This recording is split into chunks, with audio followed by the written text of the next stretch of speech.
Hey, Mike here. I just wanted to let you know that you can listen to Dark Poutine early and ad-free on Amazon Music, included with Prime. You're about to listen to a historical episode of Dark Poutine. After episode 149, you will find Scott is no longer with the show. In an effort to maintain continuity and offer listeners as many episodes as possible, we are leaving the episodes in which he co-hosted intact.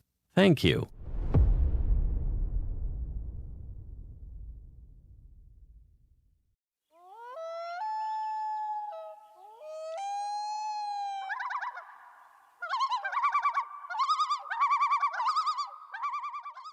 Welcome to Dark Poutine. I'm Mike Brown, creator and host. With me, as usual, is my good friend and co-host, Scott Hemingway. Say hello, Scott. Guten Tag, everybody. Feels like deja vu. It's like we just did this. Yeah, so weird. It's so similar. So just for everybody's awareness, I didn't click record when we started. We had about 10 minutes in. No, it wasn't that far. But yeah, Guten Tag. The views, information, and opinions expressed during the Dark Poutine podcast are solely those of the producer and do not necessarily represent those of CuriousCast, its affiliate Global News, nor their parent company, Chorus Entertainment. Dark Poutine is not for the faint of heart or squeamish. Listener discretion is strongly advised. We're not experts on the topics we present, nor are we journalists, and we're hoping you figured that out by now. We're two ordinary Canadians chatting about crime and the dark side of history. Let's get to it. Put on your toque, grab yourself a double-double and a Nanaimo bar. It's time to scarf down some Dark Poutine. Chomp, chomp, chomp, chomp.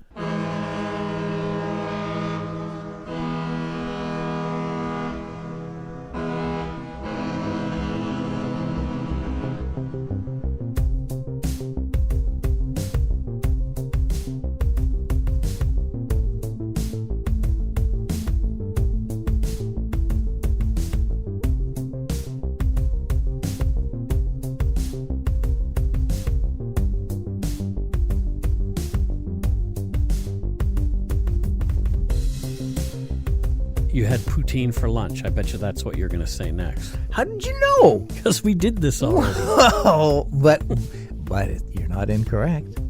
I know I'm not incorrect. I very much did, and I very much enjoyed it. So November 9th. Oh my God, please. Come out to our live show in Vancouver if you can.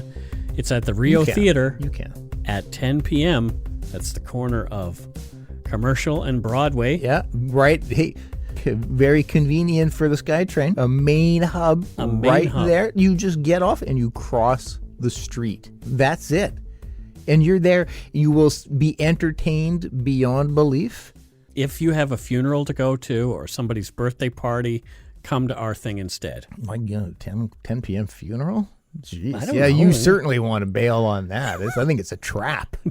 We essentially are saving your lives. Exactly. Come to the live show because Mike and I are not afraid to cry if there aren't enough people. You don't want two mustachioed 40-something-year-old fellas crying on stage. No. You don't want that. So this is episode 98. Holy crap. It is the legend of Bloody Jack Krafchenko. Okay. And I know you don't know about this guy. How dare you? Well, do you? I do not. See? So here we are. We're in Manitoba. In particular, Plum Coulee, Manitoba. I never heard of it. It's an unincorporated community in the municipality of Rhineland.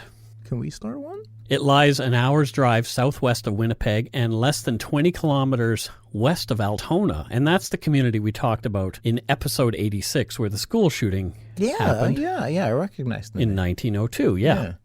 But this one takes place in the early 1900s. But, as with many legends from long ago, some of the details have been lost to history. Mm-hmm. While yet others have been stretched, exaggerated, and molded to fit the narratives of numerous writers and historians. Classic historian. Yeah. There is no way we can come up with a definitive take on this case because the people who actually knew what happened are dead. Yeah, there is no definitive take on it, so how can we? Exactly. We know of more than one book, though, being written on this man's life and crimes, which might shed more light and untangle the mess that years tend to do to a story. Oh. So, when those come out, people will say, wow, you guys didn't know that. And we'll say, no, we didn't. So John Larry, a.k.a. Bloody Jack Krafchenko, was born in Romania in 1881. If you got bloody attached to your nickname. And you're Romanian? You're either a dictator or a vampire. Yeah. His parents were from Ukraine. Okay. His father was an engineer, and his mother was of Greek descent. Yeah. Yep. Okay. His family emigrated to Canada in 1888, and that's the year Jack the Ripper was doing his thing in Victorian London. Coincidence? Yes. Oh, okay. The Krafchenkos settled in the aforementioned town of Plum Coulee. That's a beautiful name. According to Halifax's Canadian Museum of Immigration at Pier 21, quote, from 1867 to 1914, the Canadian West opened for mass settlement and became home to millions of immigrant settlers seeking a new life. Winnipeg grew from a city of 20,000 in 1886 to 150,000 in 1911. Yeah, probably my grandparents were a part of that. There you go. Yeah. So, because they came from Scotland. Scotland. Yeah. I went to the Pier 21 Museum with Carol, wow. my birth mom, and my brother Phil a couple of years ago. How was that? If you have any interest in Canadian immigration history at all, it's worth a visit. I do. Many Canadians had their ancestors enter the country here, including my maternal grandmother, a Dutch war bride with Jewish heritage escaping from Europe at the end of the war. Oh, wow. Yeah. Wow. So your grandparents probably landed there too, because there wasn't a lot of planes in the 1800s. No, they came. They actually met while coming to Canada. There you go. On a ship. Yeah, they did. Romanians, Hungarians, and Ukrainians were driven from Europe by overpopulation and a lack of work. These folks, used to harsher climates, came to settle the prairies as it matched closely to what they were used to. Thanks to Canadian Liberal politician Sir Clifford Sifton, who was the Minister of the Interior under Sir Wilfrid Laurier and encouraged the settling of Manitoba, Saskatchewan, and Alberta, these people became known as Sifton immigrants. Oh, interesting. Okay. Canada promised a fresh start for families like the Krafchenkos, so they came over with the waves of other settlers. Jack's father, Elia, was born in 1862, and he took up blacksmithing in Canada, and he worked at his own shop in Plum Coulee. Jack later learned this trade in his father's shop that was right next door to their home. Oh, convenient. Yeah. How's that for a commute? Yeah, well, my commute's better because it's just up the stairs. Maybe they didn't have stairs, Mike. True. Maybe theirs is better. Although Jack's mother died when he was just a boy, his father soon remarried, this time to a German woman named Catherine, who doted on young Jack.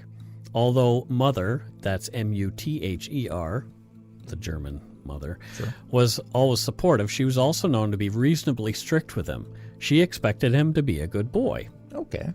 She also had some odd beliefs, claiming there was real magic in the world and warlocks and witches really existed. It is a good thing they didn't move to Salem. Yeah. That's very different results. Might not have went well for her. Thanks to his multicultural heritage, Jack spoke Ukrainian and Russian fluently. His stepmother taught him German, which he picked up easily, and of course, being in Canada, he was fluent in English as well. Other accounts claim he might have spoken Italian and Bulgarian also. He was no dummy by any stretch. I done guts the Englishes. I barely speak that. Yeah. From Edward Butt's The Story of Bloody Jack in his book Running with Dillinger, quote, at school he was said to be a very bright student, but Jack didn't like school and rarely attended. Indeed, Jack Krafchenko had a serious problem with any sort of discipline or authority.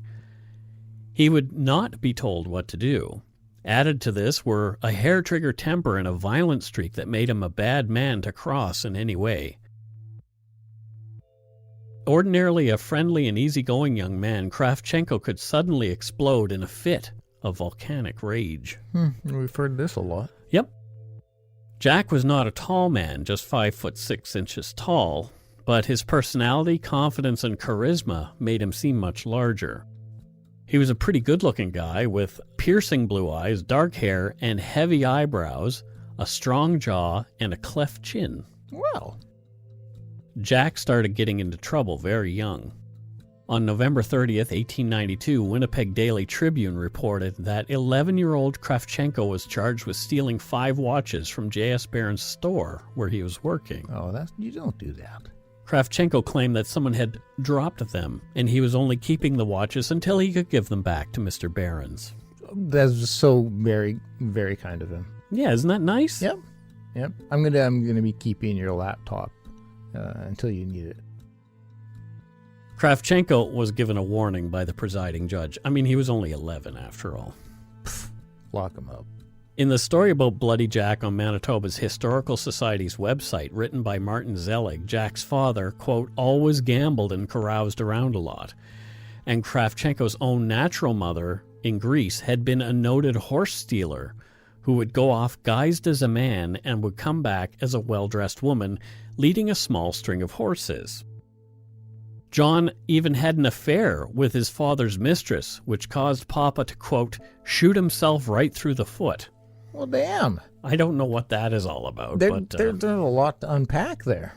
Right? Wow. So Mom's a horse thief, Dad's a drunk, and John's playing pokey poke with his soon-to-be stepmom. Yeah. Or maybe a mistress. I don't think it was a stepmom. I think it was just a mistress. Sounds like she had a pretty good racket going with that horse thief in there. Yeah, well, but she's dead anyway. His birth mom, right? Yeah, but I'm just saying, like, that was a pretty good racket. You come as a man. Oh, I would like the horse, please. And then take it. I need to test drive this horse. Go poof, turn into a lady, and I guess you would have to test drive a horse, wouldn't you? I guess so. You got to know if it's like.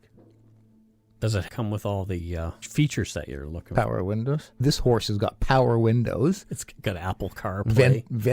Apple Car ventilated seats. There you go. Yeah. Jack apparently got into trouble when he was 15 and jailed for a few months after stealing a bicycle in Morden, Manitoba. Well, I guess he needed to get around. Things get a little murky in some of the accounts I read about the next period of his life. There are claims that Jack ran off and became a professional wrestler and took part in bouts all across the U.S. as Australian Tommy Ryan or Pearl Smith. Sure. Some think he went as far as Australia to actually learn to wrestle. Still other reports having traveling all over the country as a boxer. 2 very different sports. Yes. Okay. From Martin Zelig's article on Manitoba's Historical Society's website, quote, certainly though he was only 5'6" tall, he was extremely well muscled for his 160 pounds. His handsome face, however, was completely unmarked, and his ears and nose belied the legend of his professional wrestling career. As well, during his alleged athletic peregrinations, and I've never had to say that word before. Wow, I've never had to hear that word before. Krafchenko is rumored to have married a relative of Gentleman Jim Corbett, the world heavyweight boxing champion from 1892 to 1897. Not a bad. That's a 5-year run. That's pretty good for as a champion. But there seems to be no more mention of this particular wife. She either left, died, or never existed at all, save for in the mind of some biographer who decided to embellish the story and add to the legend of Bloody Jack. Thus missing information. People make stuff up. Well, stories need embellishing, Mike. Not all of them. I'm just Some of them are pretty darn interesting. I'm just trying to be a devil's advocate over here. Okay, all right. Just trying to maybe support some of these creatives. No, they're lying bastards. Regardless of the veracity of those claims, Jack was back in Manitoba in 1902, touring as a temperance lecturer, speaking in both Canada and the U.S. Whoa. The Anti-Saloon League was on the rise, and Krafchenko saw an opportunity there. The group's motto was, "The Church in Action Against the Saloon." So temperance is like anti-alcohol. Oh, okay. You beat me to it. I was going to ask. I know. But Krafchenko was not... But Krafchenko was not exactly practicing the Christian values he was barking to the crowds about. I've never heard of that happening before. No. He was passing bad checks as he went, and, quote, was finally caught in Regina and sentenced to 18 months in Prince Albert Penitentiary. How would you feel about having a penitentiary named after you? Prince Albert? Yeah, like just anybody, like Mike Brown prison. How would you feel? Like, is that a good thing or a bad thing? I don't know. Yeah. Why would they name it after me? Is it because I did something good or something bad? This is what I'm saying. Yeah. Like if you're Prince Albert. It all depends. Would you be like, oh, sweet, penitentiary named after me? Would you be like, why me? What the fuck? But it was named after the place, Prince Albert. But the Prince Albert place must have been named after a Prince Albert. So, see where I'm going? But the prison then is coincidental. Look, just nod and agree. Okay. Just nod and agree. After his sentencing in Regina, Jack was transported by rail to Prince Albert over 300 kilometers north. As the train went, Jack seethed. He resented being locked up. Seeing an opportunity, Jack, in handcuffs, leapt out a window of the moving train and made a break for it. Uh-oh. What Krafchenko had not counted on was the level of pride in his job that the guard attending him felt. Oh, no. The prison guard, seeing his charge attempting to escape, also jumped from the train, easily recapturing Jack after a brief chase. That's an emotional roller coaster Jack must have gone on. He's like, I'm getting away. Whoa, Fredo! Shit. As sociopaths are known to, Krafchenko quickly convinced his handlers he was contrite for his escape attempt and no longer an escape risk. How convenient. Internally, though, Jack was always plotting his next move. Another opportunity presented itself just months into his stint behind bars. The outside walls of the prison needed painting. Jack volunteered to lead a group comprised of he and 3 other cons to complete the task. Oh my God. You'll never guess what happened. The way did they make a run for it? Because already being outside the walls of the prison? Okay, you guessed. Once outside, the lone guard, oh, poor guy, charged with watching the paint crew, was distracted by one of the inmates as planned. Mm-hmm. Jack bonked the unsuspecting man over the noggin with a full bucket of paint, knocking him cold. All 4 men ran off as fast as their legs would carry them. If you got hit on the head with a can of paint, that would, do some damage. Oh, a full can of paint has some weight behind it. I'm just like, what genius was like, outside of the prison needs to be painted? Who should we get to do it? How about people captured and enclosed in said prison? Yeah. Well, somebody had to do it, and the guards aren't going to do that. Oh, I don't know. Maybe, hire a painter? There you go. I mean, what? They escaped? How did that happen? Oh, I didn't see that. Especially because he has a history of it. Yeah. Jack's 3 accomplices were soon apprehended, but Jack Krafchenko had vanished. Uh-oh. He turned up back in Manitoba long enough to hold up a shipment of cash at gunpoint. Shit. He made away with $2,500, which adjusted for inflation comes out to almost $75,000 in today's cash. What if you just escaped from prison and came up with $75,000 currently? You could, that's going to help you get away. You're doing okay. Oh, I'm moving to Tijuana. Well, he didn't go to Tijuana. Loot in hand, Jack Krafchenko disappeared across the mostly at that time unguarded border to the United States. Mm-hmm. From Detective Sergeant John Burchell's article on the Winnipeg Police Service's website in the History and Museum section, quote, once in the United States, he worked his way to New York. He held up several banks in New York and then slipped onto a freighter bound for England. Once in Europe, he continued on his merry way and robbed banks in England, Germany, and Italy. He was reputed to have robbed a bank in Milan, where he locked the manager in a vault and then joined the crowd outside to watch the excitement.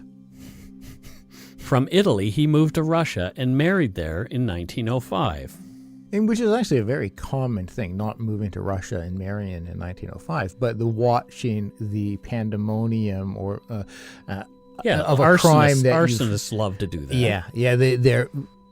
they're famous for wanting to admire their burn. So Jack came back to Canada with his wife Fanica in 1906, and the pair put down roots near his family home in Plum Coulee. At some point, the couple had a son. It's unclear how Krafchenko went unrecognized there. Just going to say. Yeah. But somehow he managed, but it wouldn't last long. Okay, good. Jack's itch to rob needed scratching.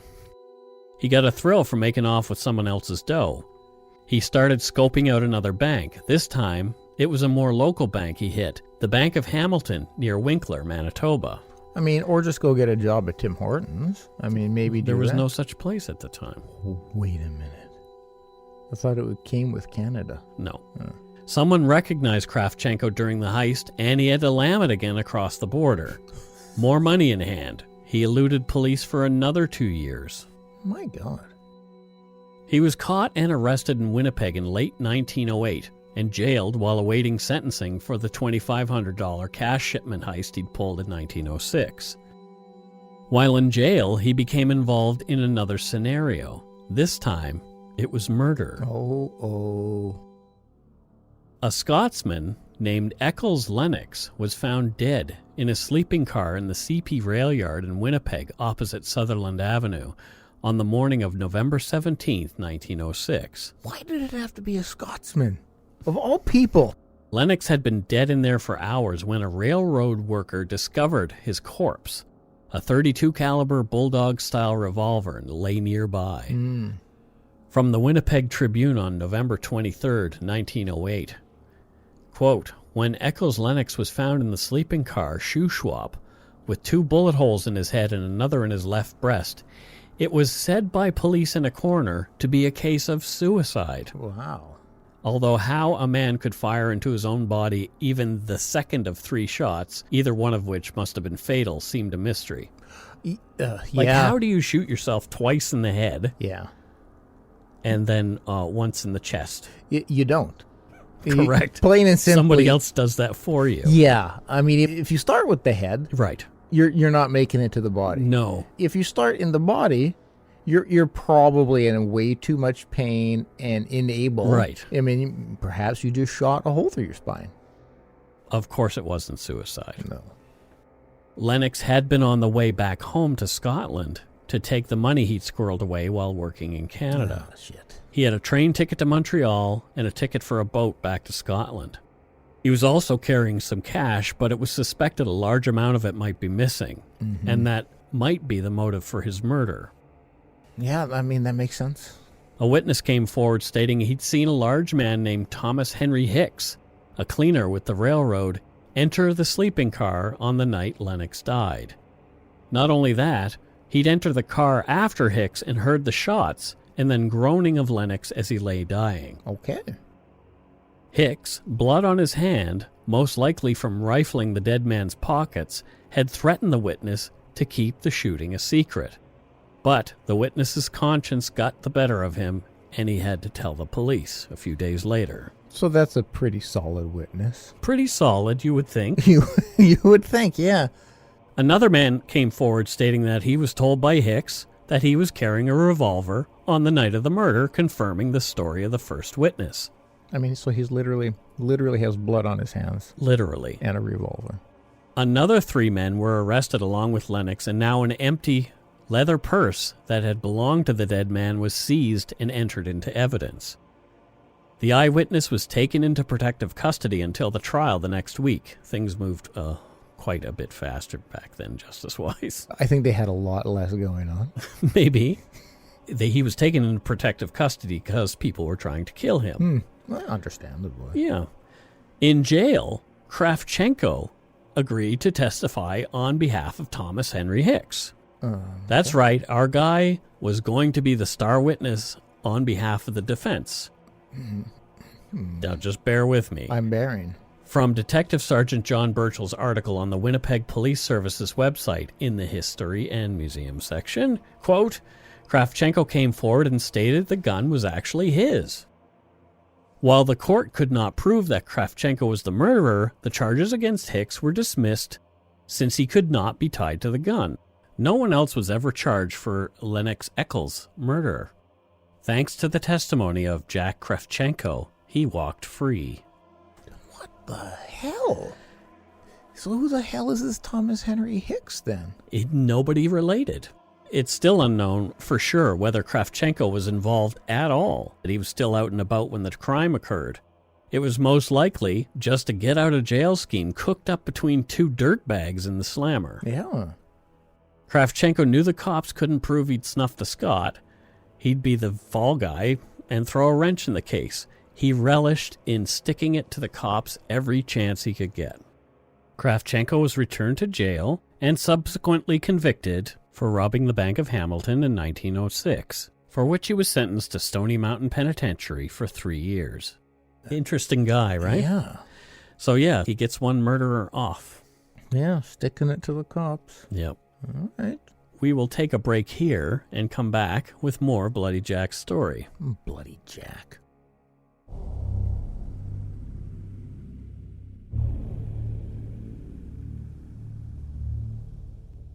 And we're back. After being released from prison in 1911, Krafchenko decided it was best to leave the prairies and move his wife and son almost 650 kilometers east of Plum Coulee to the remote Graham, Ontario. Jack's early training as a blacksmith came in handy, and he went to work as a boilermaker at the National Transcontinental Railway shops nearby. It's going to be a good trade to be in. Sure. At that time. The NTR was a historic railway that ran from Winnipeg to Moncton, New Brunswick. It was eventually gobbled up by the CNR. Jack didn't stay a square John for long. People at work started to irritate old Jack, especially the bosses telling him what to do all the time. Okay, well, that's what bosses do, Jack. Although he maintained a cool exterior and was polite and personable most of the time, Jack was known to fly into a rage at the slightest provocation. He wasn't above punching someone out, even for a perceived slight. In 1913, even though he'd managed to work his way up to foreman in the shop, management at the NTR had had enough of old Jack. He was demoted for being violent. People were terrified of him. Just demoted? Like you're punching people out? They're like, look, Mike, we're gonna demote you, but you could still be here. Yeah. Well, Jack didn't like that. You don't say. It was a slap in the face to him, so he and his family pulled up stakes and again moved back to Winnipeg. He seems like such a calm, rational individual, though. I can't believe he was so upset. Jack fell right back in with the same old crowd of bad apples and spent a lot of time drinking, gambling, and planning his next moves at seedy establishments. A couple of them were called the Moose Club and the Pyramid Club, and they were open all night. Well, they both sound pretty great. The Moose Club. Yeah. From Detective Sergeant John Burchell's article on Bloody Jack, quote, after he returned to Winnipeg, because of his underworld connections, he was paid a small amount of money by Winnipeg's Chief of Police, Donald McPherson, to find out who was involved in a series of safe blowings. Krafchenko took the money and never reported back to Chief McPherson. On November 2nd, 1913, Krafchenko was arrested on, quote, suspicion of being involved in a robbery at a resort in Kildonan. Although he was arrested with 2 loaded revolvers in his possession, he was released for lack of evidence. Krafchenko was later to state that he felt the only reason he was arrested was because of the trick he'd played on Chief McPherson.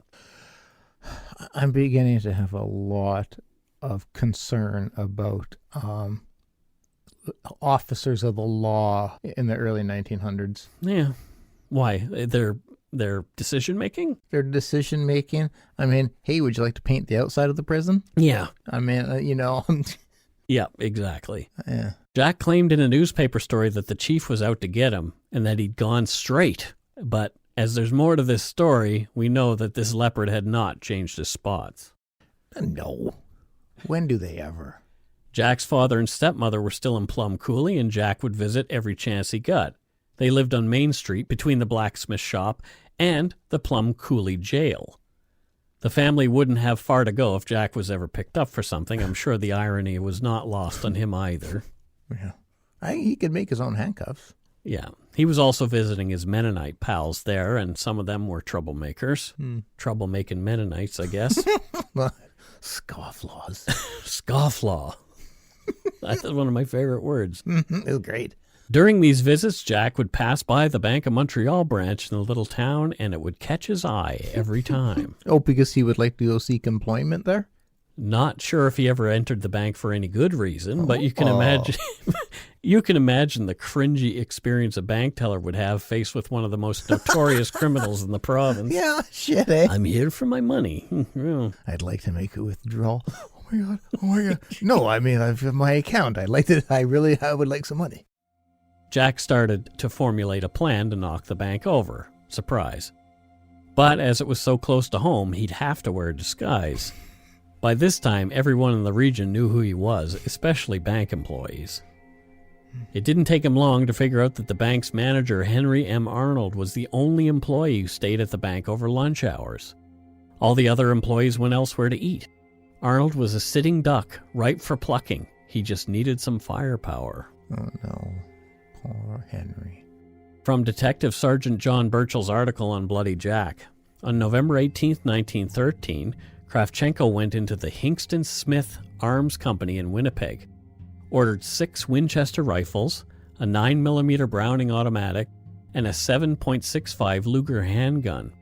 He told the clerk he was the owner of the Plum Coulee hardware store and that he wanted the rifles shipped to him along with an invoice, but he would take the 2 handguns with him.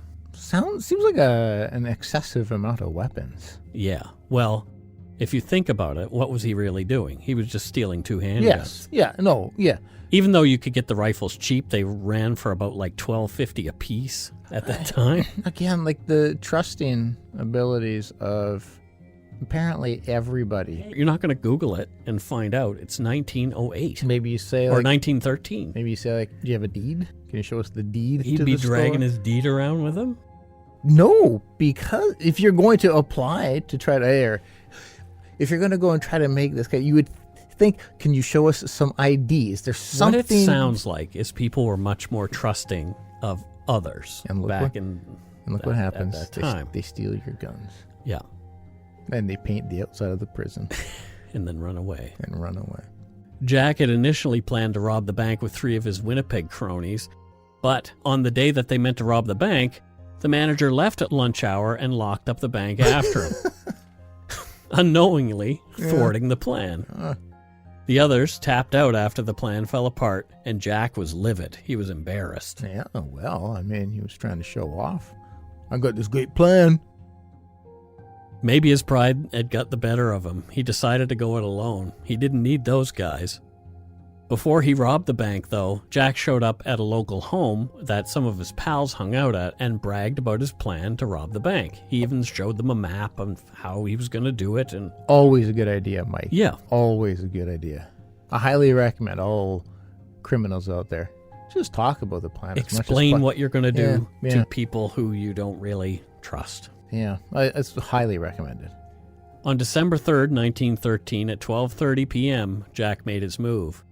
He'd threatened a local taxi driver and longtime associate into being the getaway driver for his heist at the Bank of Montreal. Oh my God. The man claimed Krafchenko told him he'd make it priority number 1 to hunt him down and kill him if he drove off while Jack was in the bank. Okay. With the taxi waiting for him nearby, Jack was wearing a long coat, a fake beard, and a handkerchief over his face as he entered the bank. He held up H.M. Arnold with the 9mm Browning, threatening his life if he didn't cooperate. Krafchenko had Arnold stuff $4,200, which adjusted for inflation would be almost $109,000. Damn. In today's cash, it was almost all the money that they had in the bank. Well, at least now he can buy his own guns. Right? Jack warned Arnold not to follow, turned, and ran out the bank. Mr. Arnold grabbed his own pistol from the desk and ran after Jack. Oh my goodness. From Edward Butt's The Story of Bloody Jack in his book Running with Dillinger, quote, outside the bank's back door, about 2 feet from the building, Krafchenko had dropped some bundles of money and was half kneeling to scoop them up. Gun in hand, Arnold shouted at him to stop. Those were his last words on Earth. Oh. The outlaw responded with a single shot. The bullet struck Arnold in the chest and went right through his body, severing his spinal cord. The manager was probably dead before he hit the ground. Oh, shit. Jack hopped into the waiting taxi and took off. Oh, poor Arnold. The murder was not discovered until the other employees came back from lunch. Poor Mr. Arnold was found lying dead in the ash pile in the alleyway behind the bank. Although no one saw the shooting directly, some school kids did see a man running and hopping into a car, which then sped off.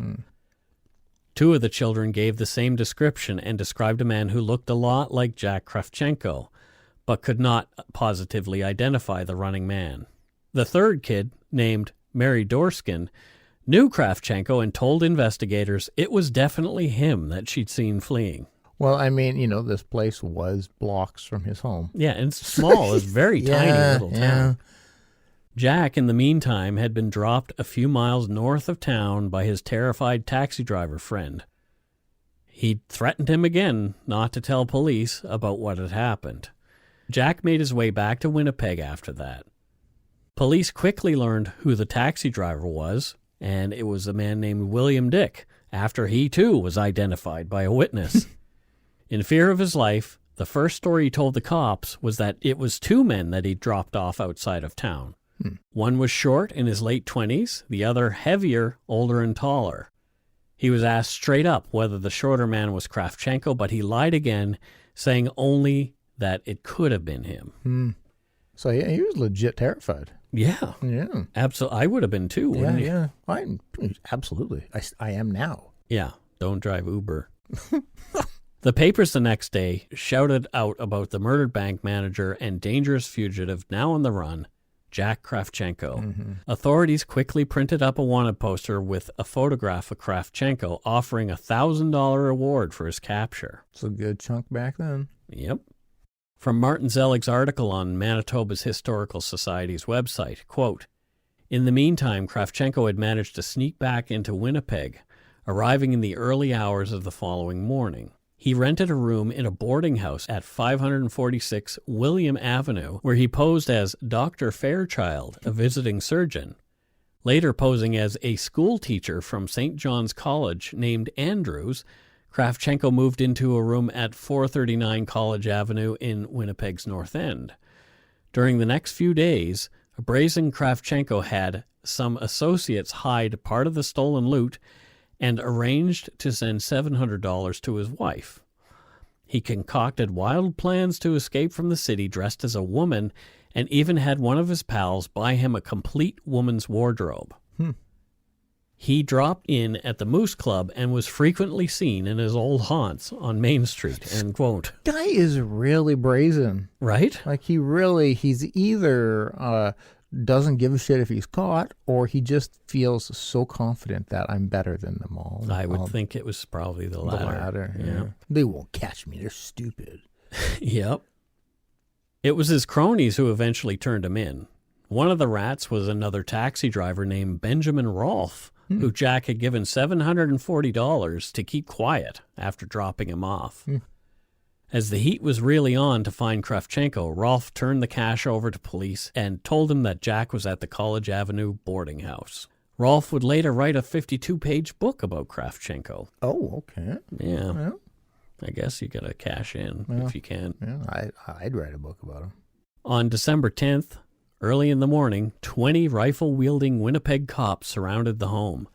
5 others, including the chief of police himself, entered the home past the terrified landlady, Mrs. Byrne, and knocked on Jack Krafchenko's door. They were armed to the teeth and ready for a gunfight, but a bleary-eyed Krafchenko answered the door and found himself facing the barrels of 5 guns. He smirked, saying, "It's all up, I guess. I'll come quietly."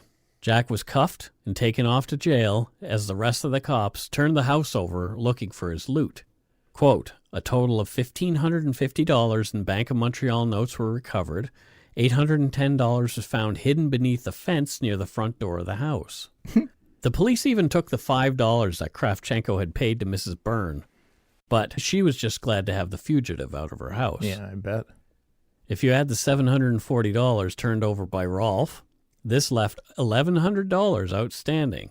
There were also rumors of much more gold and jewels that Krafchenko claimed he'd kept hidden in a massive stash somewhere in the province, stuff that he'd brought back with him from Europe.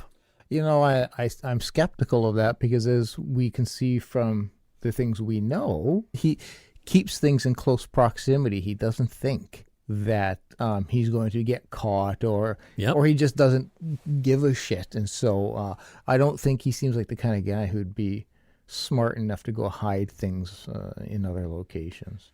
Even though he's in jail, the story doesn't end here, though. What? Facing the hangman for sure, Jack used his hidden cache of riches as leverage to convince his defense lawyer, Percy Hagel, and another man, a friend of Krafchenko's, to help him escape. Oh, wow. Once he was out, he'd be smuggled out of the city, perhaps in a coffin, and get the payoff cash to his accomplices once he was free and clear. Okay, I'm thinking that's what he's telling them, but it's not really there. That is what he is telling them. Okay, phew, all right. Well, we don't know if it was. His preliminary trial was finished on January 9th, 1914, and Krafchenko was set to go on trial for his life in March. With the help of one of the guards, also promised a tidy sum for assisting, a rope and a .32 caliber pistol had been smuggled into the jail and given to Jack, and he'd hidden them in his cell under the mattress. Jesus. On the morning of January 10th, the guards on duty to watch Jack were his accomplice and another man. At the agreed time, Jack pulled out the .32 and pointed it at the two guards. He said, "I'm going to leave here, boys, and I'll kill anyone who tries to stop me. Go into the closet and don't come out or try to call for help for 10 minutes. Jack ordered the accomplice to slide his keys to him across the floor. Jack let himself out of his cell and used the keys to lock both guards in the closet. Krafchenko used the keys to let himself into another room with no bars on the window and threw the clothesline that he would use as a rope out to climb down. Son of a bitch. Things did not go as planned. The rope was, quote, so thin that it broke and he fell 30 feet to the pavement and sprained both knees and ankle and his back, end quote. Sorry, not sorry. Ow. The guard accomplice caved during an investigation into the escape and gave up everyone involved. After a few false leads, 8 days later, a badly injured Jack was finally picked up at his hideout in suite number 4 of 686 Toronto Street in Winnipeg. Always staying close. From a post on westenddumplings.blogspot.com. Interesting name. Quote, the Tribune reports a typically Canadian arrest scenario. McPherson said to the unarmed fugitive, this is the chief of police, play fair, Jack, and we'll play fair with you. Krafchenko is said to have replied, I'm all in. I don't want any shooting, boys. The two then shook hands and McPherson placed him under arrest. The police then had to help the injured man into the police car and whisked him off to Headingley Jail's highest security cell. End quote. What a pleasant arrest. Right? Shaking hands and all. Oh, you got me. Suckers. There were 4 men who'd helped Jack escape, and all were identified. One of the men rolled over on the others and was relocated to Maryland, escaping prosecution. The officer involved, named Reed, got the longest sentence, 7 years at Stony Mountain Penitentiary. He got sick and died there. Yikes. Percy Hagel, Jack's lawyer, got 3 years, but he went back to practicing law after he'd done his bit. The 4th man got 2 years. Different times, Mikey. Right? I'm going to go back and be a lawyer. I'm a better lawyer now because I understand crime better. I've committed some really bad crimes. I helped a murderer escape. I understand you more now. Jack finally went on trial for bank manager H.M. Arnold's murder in March of 1914 in Morden, Manitoba. Jack, true to character, wanted to testify from the prisoner's box and not be sworn in. He didn't want to perjure himself after swearing on the Bible. What he wanted to say was that he was not the man who'd shot Mr. Arnold. He'd had a gas gun, like a pellet gun, and that it was some unnamed accomplice who'd shot Mr. Arnold, pulling the trigger at the exact same moment as Jack. From a grassy knoll. Exactly. Yeah. The testimony, without being sworn, was disallowed, making this a landmark case in the history of the new Canada Evidence Act. So cases referenced time and time again. Fascinating. Yeah. Everyone in court knew Bloody Jack was lying to save his own skin, especially as they'd already heard from Jack's taxi driver on the day, who had told them Jack was the only man who'd gone into and come out of the bank. There had been no second man. Well, it's not looking good, Jack. No. From Detective Sergeant John Burchell's article on Bloody Jack, quote, the trial started on Wednesday, March 18, 1914, and was completed on April 9, 1914, with the jury finding him guilty of murder. Krafchenko was sentenced to hang on Thursday, July 9, 1914, at 7 a.m. Oh, God, sucks to be hung. let alone at 7 a.m. Like at least let them sleep in their final can't sleep day. in. Like, Jesus.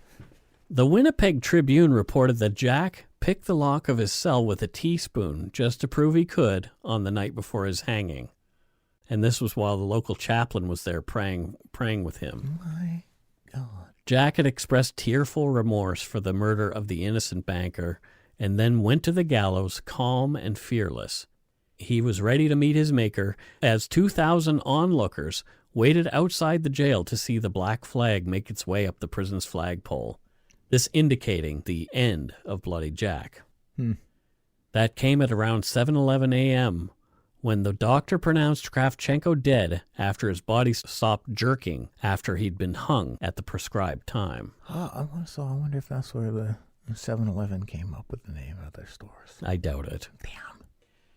There's an odd footnote to Krafchenko's story from Martin Zelig's article on the Manitoba Historical Society website. Quote, Krafchenko's stepmother, writes Edith Patterson, quote, obtained the body as soon as she could and tried to revive him. She had assembled everyone who she thought might be able to bring him back to life. 2 witches, a warlock, a soothsayer, and even a practitioner of voodoo.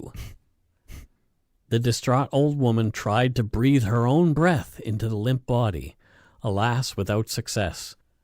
Krafchenko was buried in an unmarked grave in Lot 546, Section 22 of Winnipeg's Brookside Cemetery. Yeah, I highly doubt that to be true, but please, Jesus, I hope that's true. Isn't that weird? Yeah, it seems like one of those things that would absolutely be embellished. Be cooked up. Yeah, I mean, maybe she had somebody and she tried to revive, but then as time goes by, it's like, and a witch doctor, and a monkey with a bone. And she even had the Pope there. Yeah, and the Queen of England showed up just for good measure. Huh. A fund for Jack's widow and son was set up by the church to help the woman, now destitute. There were several donations, but as the Tribune reported, the day after Jack's execution, there were none greater than $5. It grew a bit later, but it was not reported how much. Yeah, which sucks. I mean, she didn't do anything. Yeah. You know, and she's a victim by it all as well. Exactly. And that's it for this week's story, The Legend of Bloody Jack Krafchenko. Well, that was a fascinating tale, man. Isn't that a weird one? That was a very weird one. I quite enjoyed myself. Yeah. It's, I want to say not where I thought it would go, but it's pretty much right where I thought it would go. Yeah, exactly. Yeah, like it was a windy road. But we did get there. We got there, and it was Jack's windy road. We just followed it. So first thing I think we should do is announce the winners of the live show giveaway. The live show giveaway. Yes, I want to know. Okay, let's do it. Yes. Oh my goodness. All right. Is it time? There are 3 of you who have won a single pair of tickets to our live show at the Rio Theater at 10 p.m. on November 9th, 2019. That's right, our very first live show, and to help us celebrate our 100th episode. And the winners are Cat Hurd, Ayla Pena, and Christopher Golden. Not Christopher Golden. What? He's actually someone we know, which is kind of funny. Which is really crazy, but Yeah. that's Scott actually... watched me do it randomly like it was a complete random draw. Yeah, absolutely.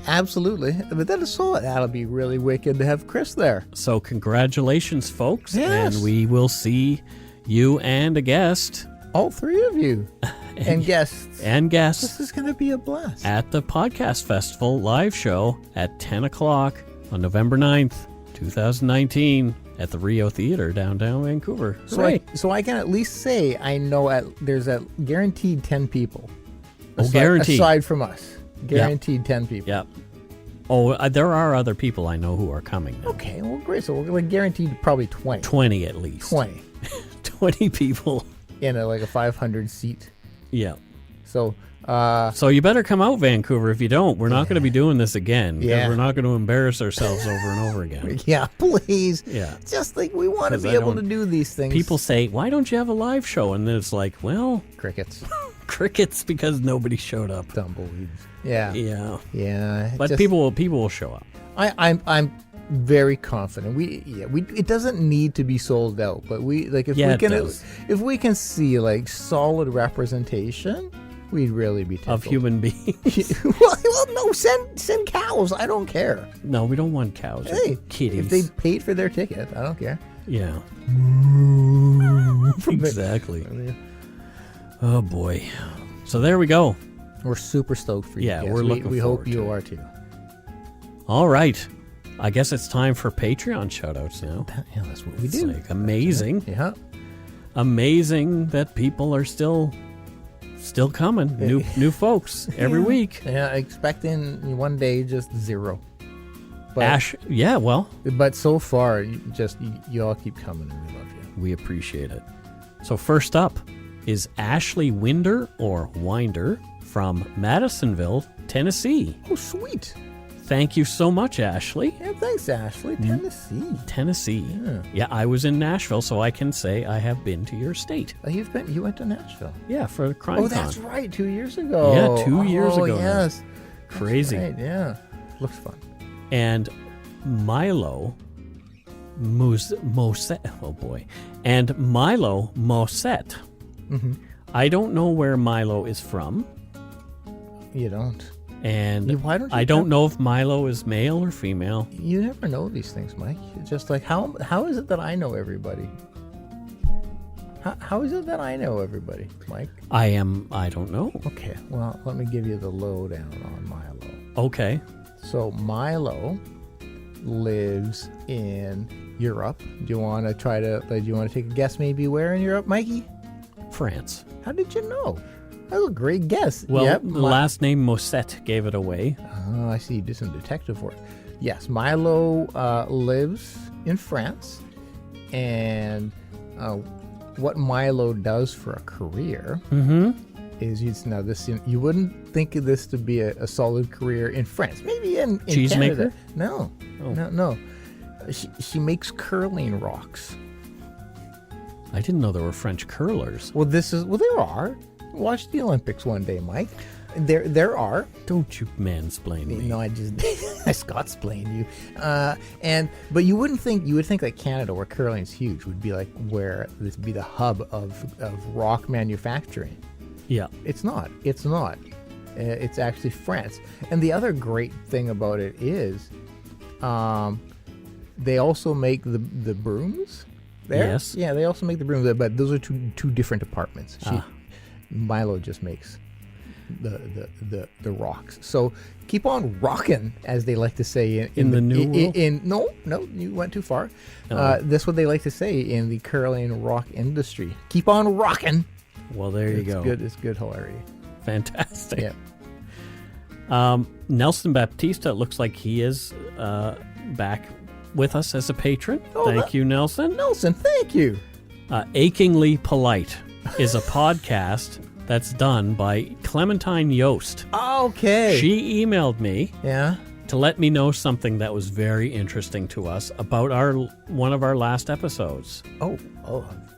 The Broken Arrow episode. Yeah. Her father was the screenwriter of the movie Broken Arrow. Get the fuck out of here. Yeah. Really? So, yeah, Clementine is based out of Palisades, California right now. So thank you so much. Achingly Polite is her podcast. And it's a podcast about feminism, mental health, and sex. This sounds important. She also creates feminist art that pushes the boundaries of our sexist society.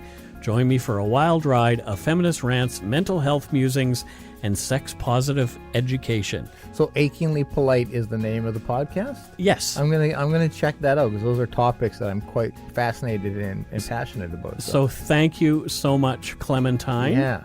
We really appreciate that. Very much so. Yeah, thank you, Clementine. Next up, we have Regina Whaley, or Regina Whaley. I'm going to go with Wally. Okay. From Shoreview, Minnesota. Wow. Do you actually have shore views in Minnesota? Yeah, no. I wouldn't. Yeah, Maybe Lakeview. I guess that's a shore. It qualifies. Thanks, Regina. We have somebody from Newfoundland. Oh, we week. do? Yeah. Okay. I love Newfoundland. Mm-hmm. Newfoundlanders are some of the finest people on the planet. This is what I hear. Oh, they're very, very kind. Watch any documentary about what they did for the folks on 9/11. Yeah. And this is Erica Green, and she's from Stephenville, Newfoundland. That sounds lovely. So thank you so much, Erica. Thanks, Erica. Muchos gracias, or as they say in Newfoundland, thanks, boy. That's exactly what they say. Yep. Lord Tundren. Stephanie DeRoche upped her pledge. Oh. Yeah, she's at the at a new level there. So, so excellente. Thank you, Stephanie. Thank you so much. She's in from Quebecois. Montreal, eh? Yeah, she probably liked the Jean Chrétien and he, like Guy Lafleur, he's smoking in the penalty box. And the pepper, I put it on my plate. And your poutine. Eat your poutine, Scott, eh? Okay. And looks like Kelly Moorhead has also upped her pledge. Wow. That's fantastic. And she's from Prince George. PG in the house. I don't know why, but I really do want to go to Prince George one day. I have been there. Yeah? I went to Prince George and turned left and drove to my friend Art's house in Daco, which is in the middle of BC. Was it the Prince Georgiest? Yeah. Oh, cool. It smells like a... sulfur? Not sulfur, but it does smell like a logging town. Oh, I love the smell. Yeah. I love the smell of logging. I love the smell of logging in the morning. My dad worked in the lumber industry forever, and so I've always loved the smell of wood. Next up, we have Sarah W. Yeah, I don't know what her last name would be. W. It's just W? That's it. Why does it have to be more? It could be. Don't tell her how to live her name. Okay. Yeah. So she is from Fukushima. Fukushima, Japan. Yeah. Oh, wow. Yeah, she guess what she did there? Worked in the nuclear plant? Yeah. Oh, that's too bad. You nailed it. That's too bad. But clearly she has like 7 arms now.